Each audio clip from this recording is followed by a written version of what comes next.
మామ రాజేష్ పవర్ ఈ స్టాక్ లో మనం ఆల్మోస్ట్ 8% ప్రాఫిట్ అయితే బుక్ చేసుకున్నాం. సో నా క్యాపిటల్ వచ్చేసి ఈ స్టాక్ లో 2.8 lakhs అయితే డిప్లాయ్ చేసిన.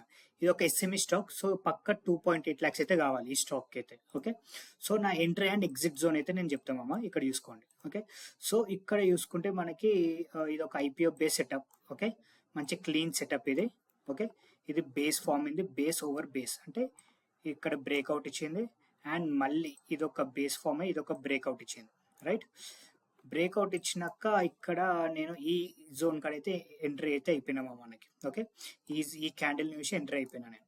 ఓకే, ఎంట్రీ తీసుకున్నాక మనకి ఆల్మోస్ట్ ఒక 1.5 monthలో మనకి 8% అయితే వచ్చేసింది మనకి. ఓకే, సో ఇక్కడైతే నేను ఎగ్జిట్ అయిపోయినా. ఇక్కడ ఎందుకు ఎగ్జిట్ అయినా అంటే ఇక్కడ ఫస్ట్ ఆఫ్ ఆల్ ఇక్కడ పెద్ద పెద్ద విక్స్ అయితే ఫామ్ అయినాయేమో మనకి. రైట్, అండ్ ఇక్కడ ఒక క్లీన్ సపోర్ట్ అయితే తీసుకోలేము మనకి, సపోర్ట్ తీసుకోలే. అండ్ ఈ క్యాండిల్ అయితే బ్రేక్ డౌన్ అయిపోయింది. రైట్, బ్రేక్ డౌన్ అయింది. బ్రేక్ డౌన్ అయినాక నేను ఇమీడియట్ గా క్లోజ్ అయితే వేయలేమమ్మా.